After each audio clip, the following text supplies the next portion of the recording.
With a renewed sense of urgency and determination, the search teams returned to the scene, meticulously scouring the surrounding area. Every patch of earth, every rock, every blade of grass was examined with painstaking care. No detail was too small to ignore. At first glance, there was nothing remarkable about the location. In fact, it was one of the earliest sites they'd investigated. Everything seemed ordinary, unchanged, familiar. For a brief moment, uncertainty set in. Was it possible they had overlooked something so crucial? Could the evidence have been concealed so expertly that it remained hidden despite multiple thorough searches? But then, as the forensic specialists began to delicately excavate the soil, layer by layer, the chilling truth started to reveal itself. Katie Kenyon was there. For the detectives, this discovery confirmed what they had long feared. This was not the result of a tragic accident or a simple misunderstanding. This was something far more sinister. Dear viewers, please don't forget to like, leave a comment under the video, and subscribe to the channel so as not to miss new videos. This is very important to us. Katie Kenyon was born in the peaceful working-class town of Burnley, England, in the year 1983. The quiet streets and close-knit neighborhoods of Burnley shaped her early years, and it was within this environment that she grew up alongside her two sisters, one older and one younger. The bond between the three girls was incredibly strong from the very beginning. They weren't just siblings, they were best friends. Whether they were playing together in the backyard, walking to school side by side, or supporting each other through tough times, their closeness was undeniable and deeply rooted. Even as a child, Katie had a warmth and kindness that stood out. She was the type of person who would always think of others first. If a classmate forgot their lunch, or if someone was sitting alone on the playground, Katie would notice and do something about it. Her generosity didn't fade as she grew older. It only became more apparent. Friends, neighbors, even people she barely knew would often say she had a heart of gold. Her empathy wasn't just something she talked about. It showed up in her actions, time and time again. Later in her life, Katie found herself building a family of her own. She got married and eventually became the mother of two children, a son and a daughter, who quickly became the center of her world. Being a mother meant everything to her.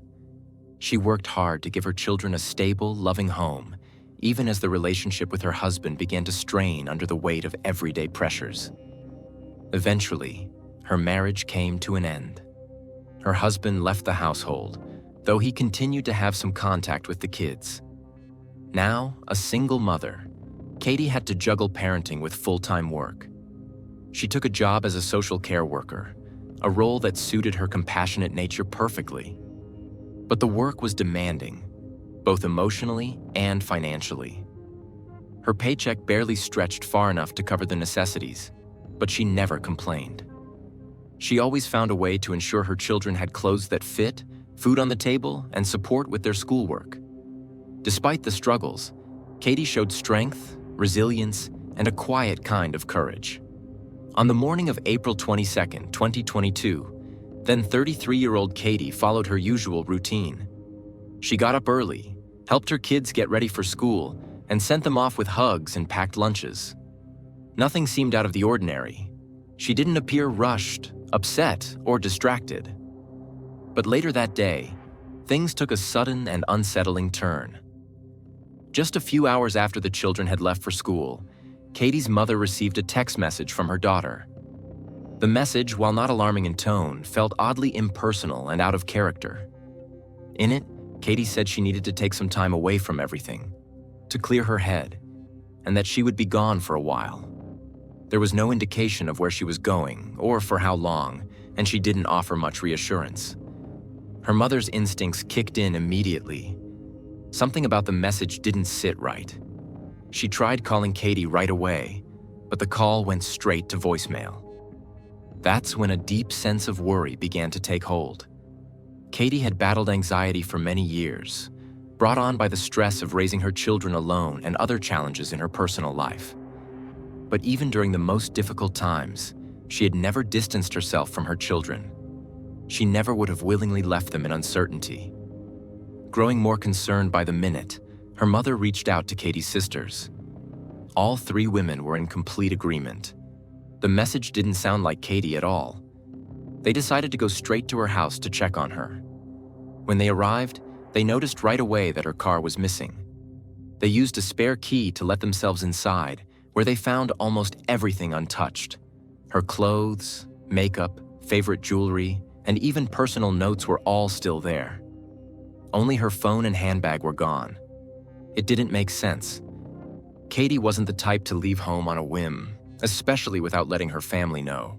A short time later, the children returned home from school. That's when even more pieces of the puzzle began to surface. Both kids had received text messages from their mother. The messages stated that she was going away to get help and become a better parent. She also asked them to contact their father so he could care for them while she was gone. But something felt off about these messages too.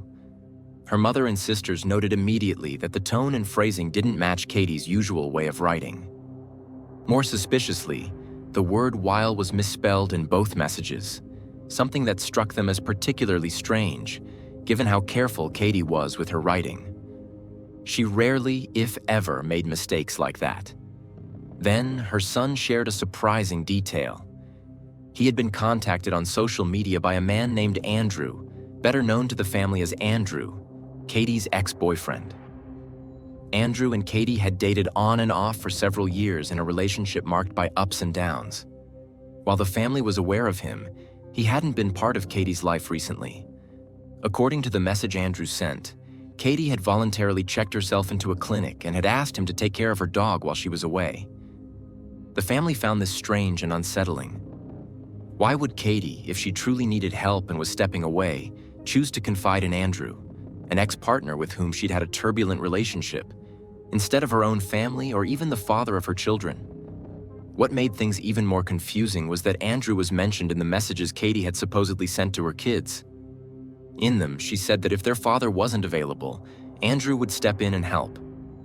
Again, this didn't sound like the kind of decision Katie would make lightly or without discussing it with her family. Katie's sister decided to reach out directly. She found Andrew's number and gave him a call. When he answered, he told her that he hadn't seen Katie since the day before. He explained that he'd been at work all morning, but at around 2 p.m., Katie had sent him a text saying she was dropping her car off at his house. According to Andrew, she told him that she was leaving the car keys and her bank card in his mailbox. Andrew added that Katie owed him a substantial amount of money, about £6,000 sterling, for anxiety treatment expenses he had helped cover in the past. He claimed this drop-off was her way of repaying the debt. In a follow-up message, Katie allegedly told him that she was heading back into a clinic because she felt overwhelmed and couldn't cope any longer. Andrew said that nothing about the messages had seemed unusual to him, so he hadn't thought twice about them. But Katie's sister didn't buy his explanation. The entire situation didn't sit right with her.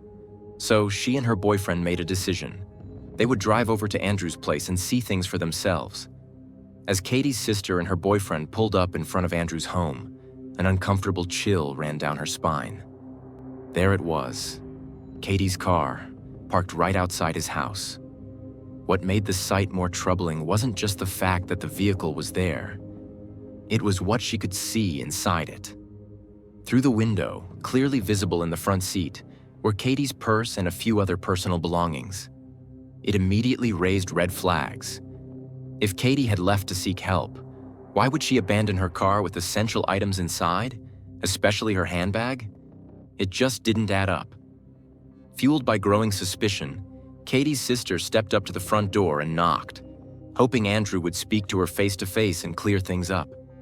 But to her surprise and frustration, Andrew refused to open the door. From behind it, he told them they needed to leave, and he wasn't willing to talk. His refusal only deepened the concern. Why was he being so uncooperative, especially when someone he had known intimately was now missing? Katie's sister couldn't understand his behavior. If he had nothing to hide and truly cared about Katie, shouldn't he be doing everything possible to help find her? Shouldn't he be worried too? But instead of offering assistance, Andrew was acting cold, detached, even irritated. The tension escalated when her boyfriend, already angry and deeply worried, threatened to force the door open if Andrew continued to refuse communication. But instead of engaging, Andrew made a call to the police. Within minutes, officers arrived at the scene. They spoke with Katie's sister first. She laid everything out in detail, trying to remain calm but clearly distraught. She explained that Katie hadn't been heard from since the previous day, and how the entire family was consumed with worry. She told them how completely out of character it was for Katie to disappear without a word, and how suspicious it was that her car and belongings were left at Andrew's residence. She also emphasized that Katie had never mentioned going to a clinic or needing a break, at least not to those closest to her. After listening, the officers turned their attention to Andrew. They knocked on his door, and this time, he answered. He calmly repeated the same story he had told over the phone the day before. He said that Katie had messaged him saying she was dropping off her car, leaving her keys and bank card in his mailbox, and heading off to a mental health clinic to get support for her anxiety. He said it didn't strike him as unusual at the time, and that's why he hadn't raised the alarm. In a surprising move, Andrew even allowed the officers to search his house and his van. The search didn't reveal anything that seemed out of place or suspicious at first glance. No obvious signs of wrongdoing. With no evidence to detain him, the officers couldn't do much more at that point. However, they took the situation seriously enough to formally open a missing persons case. The next logical step for law enforcement was to contact mental health clinics across the region. If Katie really had checked herself in somewhere, someone should have record of it. But as call after call was made, the answer remained the same. No one matching Katie Kenyon's description had been admitted. Every lead turned up empty. The following morning, investigators began constructing a detailed timeline of the hours leading up to Katie's disappearance. With her car found at Andrew's house, his residence became the central point of focus. Detectives canvassed the neighborhood and discovered there was a surveillance camera positioned just down the street.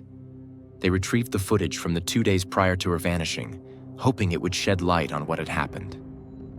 On April 21st, the day before Katie was officially reported missing, the camera recorded her car pulling into Andrew's driveway. The footage clearly showed Katie stepping out of the vehicle and approaching his front door. Not only that, but the camera captured her smiling and greeting Andrew warmly. She even kissed him before getting into his van. At that moment, there was nothing that looked suspicious. Everything seemed completely normal. If anything, it looked like a friendly or even affectionate visit. But the next morning, April 22nd, told a different story. At precisely 9:20 a.m., surveillance footage showed Katie's car arriving once again at Andrew's house. She got out and climbed into the passenger seat of his van. Behind the wheel was Andrew himself. This moment directly contradicted the story he gave police, that Katie had simply dropped off her car while he was at work. According to the footage, he had been at home and he had personally picked her up. It was a critical discrepancy. Police then turned to traffic cameras along the road leading away from Andrew's neighborhood. They tracked the route the van had taken and confirmed it made a brief stop at a McDonald's before continuing toward a remote, rural area. Eventually, a final camera captured the van turning onto a secluded back road leading into dense woodland. Then, for nearly an hour, there was nothing. The van vanished from all surveillance. But almost exactly 58 minutes later, the same van was spotted again, returning from the direction of the woods. This time, something was different. There was only one person inside. Katie was no longer in the vehicle. At this point, law enforcement realized the situation was far more serious than a standard missing persons case. The footage painted a deeply troubling picture. Andrew had driven Katie to a remote wooded area and returned alone, despite claiming she had left on her own to seek treatment. Investigators quickly obtained location data from Katie's mobile phone. That data revealed a timeline that closely aligned with the van's movements. Her phone disconnected from the local tower near her home early that morning, then reconnected in the area around Andrew's residence. From there, it followed the same route captured by the cameras. But here's where things took another confusing turn. According to GPS tracking, Katie's phone returned with the van. The device had traveled back along the same route and reappeared near Andrew's house, even though Katie herself was no longer in the vehicle. How could her phone come back without her? Investigators began to suspect it had been deliberately kept to make it seem like Katie was still on the move, even when she wasn't. Then came a critical detail: the messages that were sent from Katie's phone to her children and mother. By analyzing timestamps and cell tower pings, police determined those texts were sent after the van returned from the wooded area. More importantly, location data confirmed they were sent from inside Andrew's home. This contradicted Andrew's version of events in a direct and undeniable way. Katie was supposed to have left earlier that morning, and yet messages were sent from her phone when she was no longer visible and likely no longer nearby. It raised an unavoidable conclusion: someone else was using her phone. Police returned to Andrew's house with a new level of urgency and purpose. Upon entering, they immediately noticed something strange. The entire house was unusually hot, even though the weather outside was mild and spring-like. They soon discovered the cause. Andrew had lit a wood-burning stove and kept it running at full blaze. For detectives, that small detail set off alarm bells.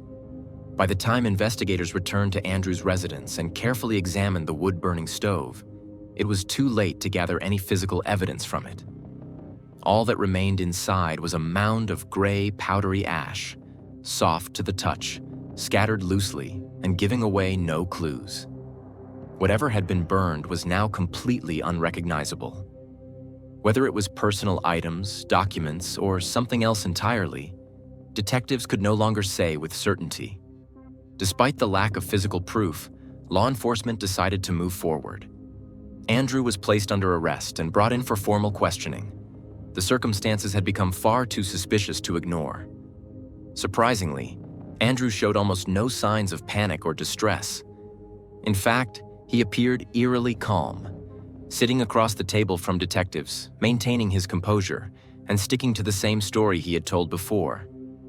He repeated his claim that Katie had simply chosen to check herself into a clinic for her anxiety. According to him, she had been struggling emotionally, and her sudden disappearance wasn't cause for alarm. It was just her way of coping. But as detectives began to press further, challenging his version of events with the timeline they had built and the surveillance footage they'd uncovered, Andrew abruptly shut down. He refused to answer any more questions and insisted he would not speak further without a lawyer present. The interrogation came to an end, and once again, investigators were left with more suspicions than answers. Still, police were far from giving up. They knew that Katie's phone had last pinged in a densely wooded area not far from Andrew's home, right before his van was seen returning without her. It was the most tangible lead they had, and they had to follow it. The next phase of the investigation launched one of the largest search efforts the region had ever seen. The forest in question stretched across more than 25 miles of rugged natural terrain, an overwhelming area to comb through, especially with limited clues about where to start. But despite the odds, authorities threw every possible resource into the effort. Dozens of officers were called in, and multiple law enforcement agencies joined forces. Search teams deployed drones equipped with thermal imaging, helicopters hovered overhead, and teams of divers were brought in to check nearby bodies of water. Even volunteers from the local community stepped forward. People who had never met Katie but felt a deep desire to help. It was an extraordinary display of unity, but even with all that manpower and technology, the search yielded no immediate results. The sheer size of the forest made progress painfully slow. Then, a sudden break changed everything. A witness came forward with a tip. They claimed to have seen Andrew's van parked in a very specific area of the forest around the time of Katie's disappearance. That single detail allowed police to narrow the scope of their search significantly. What had previously been a massive, wide-ranging operation was now focused on a radius of just 5 meters.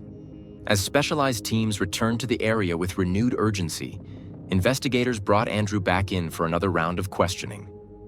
This time, they confronted him directly with the evidence they had compiled. The footage from the surveillance cameras, the timeline, the phone data, the fact that Katie was seen getting into his van and never seen getting out. Faced with facts he could no longer deny, Andrew shifted his story. He admitted that yes, he and Katie had gone into the woods together that day. But what he said next left detectives confused and, frankly, suspicious. According to Andrew, the outing was entirely innocent. He claimed the two had planned a picnic, a peaceful morning in nature to clear their heads.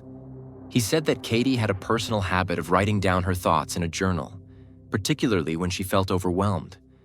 Once she had written everything she needed to, she would burn the pages, symbolically letting go of whatever burdens she was carrying. Andrew told detectives that's exactly what happened. They had lunch. She wrote in her journal. Then, they lit a small fire, and she burned a few pages. Afterward, he claimed, he dropped her off and returned home alone. When asked what happened to Katie after that, Andrew said he had no idea. To the investigators, this explanation felt thin, contrived even. Yes, it was technically plausible, but it didn't fit with the rest of the evidence. More importantly, it didn't explain why Katie's phone had followed the van back to his house, or why messages from her device were sent after she was no longer seen. But without concrete physical evidence tying Andrew to a crime, law enforcement couldn't proceed with formal charges just yet. So the investigation pivoted to another angle: Andrew and Katie's relationship history. Investigators hoped that understanding the dynamic between them might shed light on Katie's sudden and suspicious disappearance. Katie had met Andrew about 3 years prior. At first, he had seemed dependable. He worked in construction, had 2 children from a previous marriage, and came across as someone who was grounded and mature. For a while, things between them were steady. But slowly, small concerns started to emerge. Katie's family began to notice changes in her behavior. They also noticed that Andrew had a tendency to be overbearing, sometimes even controlling. He told Katie what to wear, how to speak, and frequently criticized her thoughts or opinions. He often dismissed her feelings by blaming her anxiety, telling her she was overreacting or imagining things. That kind of constant emotional pressure only intensified her struggles. Over time, Andrew offered to help her financially by covering the costs of anxiety treatment, and Katie, desperate for support, accepted. But the relationship continued to deteriorate. The arguments became more frequent, the emotional toll heavier. For her, the breakup felt like an enormous weight had been lifted. She began to reestablish her independence and focus on her kids. But according to those closest to her, Andrew didn't handle the breakup well. In fact, he seemed unable or unwilling to accept it. Shortly after they separated, Katie experienced a disturbing incident. She discovered that all 4 tires on her car had been slashed. She was convinced Andrew had done it, but she never reported it to police. Maybe she thought it wasn't worth the confrontation. Maybe she just wanted to move on. Then came another shock. A few months before she vanished, Katie received a formal letter from the court stating she owed Andrew £4,000, the amount he claimed he had paid toward her mental health treatment. Katie, already struggling financially, was devastated. As a single mother trying to make ends meet, she had no idea how she would repay such a large sum. With legal fees and penalties accumulating, the debt eventually grew to £6,000. The pressure weighed heavily on her. She became overwhelmed with the fear that she might lose her home, the one stable thing she had managed to maintain for her children. But it wasn't just the financial burden that haunted her. She was afraid of Andrew. In private conversations with her family, Katie confided her fears. In one message to her mother, she admitted she felt unsafe. In another conversation with her sister, she made a chilling statement. "If anything ever happens to me, look at Andrew first, even after everything. After the court case, the growing tension, and months of emotional stress, Andrew wasn't done." Just 1 month before Katie disappeared, he reached out again. His tone had completely changed. He expressed regret, saying he wished he had never taken legal action against her. He said he had made a mistake and promised to make things right. In a string of messages, Andrew assured Katie that he was going to drop the case entirely. He even claimed that he would take care of all the additional court fees and penalties that had accrued since the original ruling. Andrew's apology seemed heartfelt on the surface. He acknowledged how angry and controlling he had been and told Katie that he was trying to change. He insisted that he was working on himself and that he still cared about her deeply. Slowly, his words began to have an impact. Despite everything that had happened in their past, Katie wanted to believe him, and in time, she forgave him. But behind the scenes, detectives would later uncover something much darker. Almost immediately after telling Katie he was working to reverse the court ruling, Andrew made a very different kind of phone call, one to the debt collectors. Instead of canceling the process, he told them to increase the pressure. He explicitly asked them to escalate their collection efforts against Katie, urging them to be more aggressive in their pursuit of the money. Investigators would later theorize that this was all part of a calculated effort. Andrew wanted Katie to feel overwhelmed. The more anxious and cornered she became, the more likely she would be to lean on him. Katie, of course, had no idea about this betrayal. She genuinely believed Andrew was trying to make things right. He continued telling her that he was in the process of overturning the court's decision, that it was just taking time due to legal complications. Privately, he was doing the exact opposite. A few weeks later, he contacted the debt collectors again. This time, he told them that Katie had come to his house and attacked him. He insisted they act fast to recover the money and use this alleged altercation to pressure them into taking quicker legal action. When the collectors followed up with Katie, she was blindsided and understandably panicked. She had no idea where this was coming from.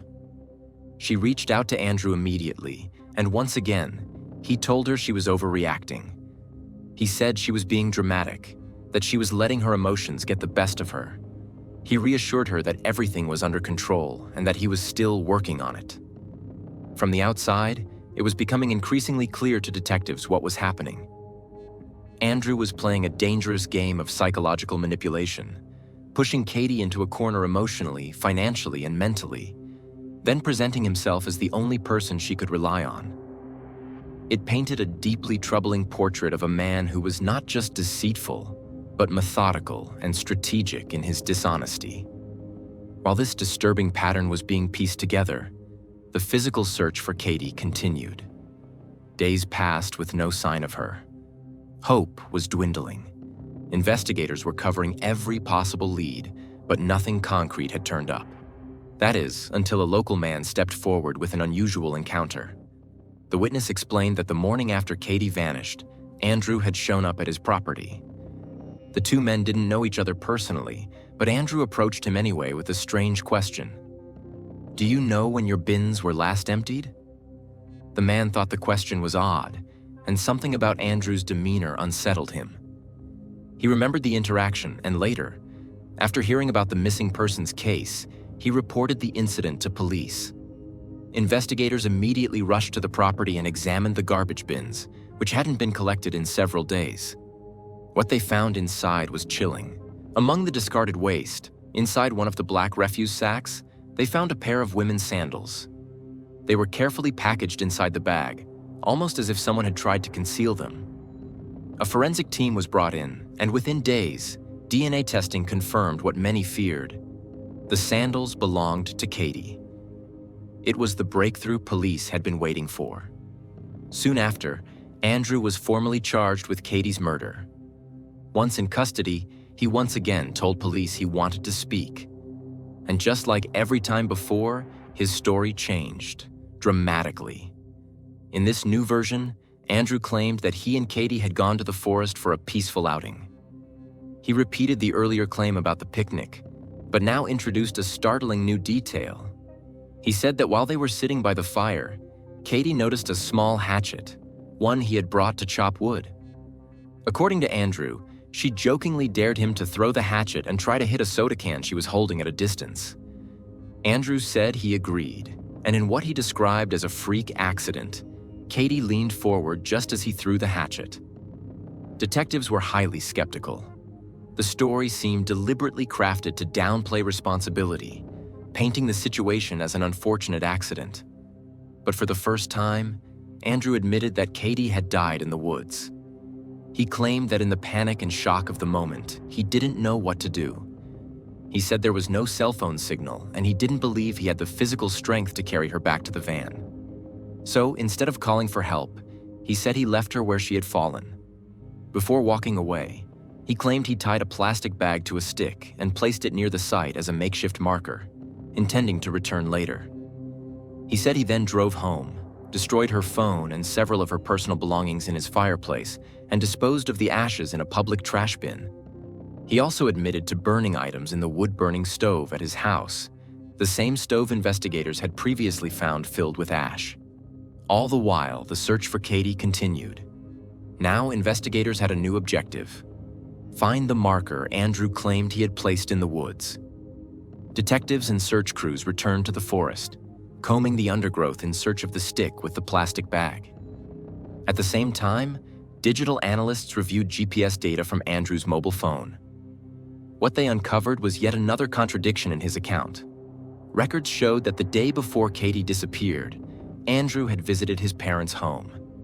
Then, at some point during the visit, he turned off his phone for approximately 90 minutes. During that period, traffic cameras picked up his van, traveling toward the same wooded area where he would later claim the incident took place.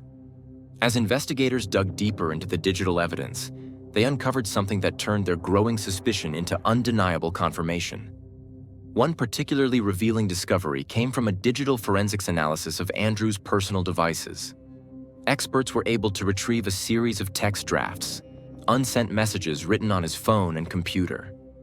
What stood out wasn't just their content, but their construction. Over the course of several weeks, Andrew had been meticulously writing, editing, and revising messages that mimicked Katie's communication style. By that point, detectives had traffic camera footage and GPS logs that aligned with his movements. After days of painstaking effort and multiple failed passes through the forest, a small but significant detail finally surfaced: the stick with a plastic bag tied to it.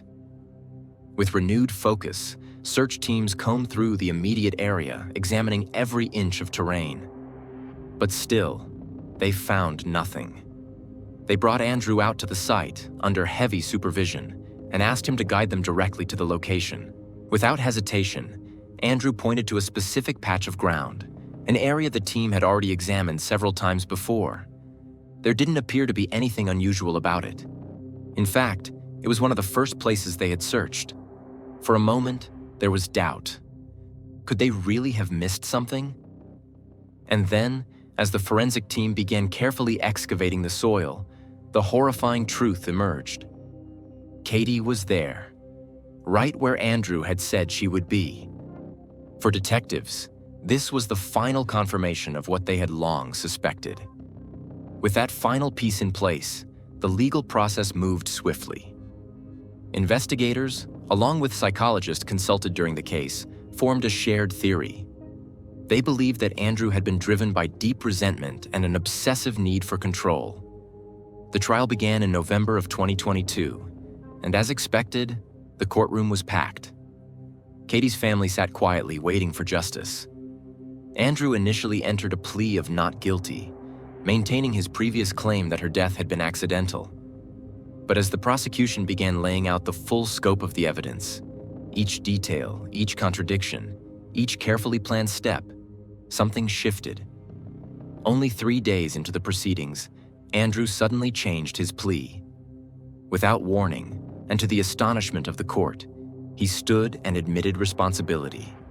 He pleaded guilty to the murder of Katie Kenyon. Andrew Burfield was sentenced to life in prison, with the possibility of parole only after 32 years.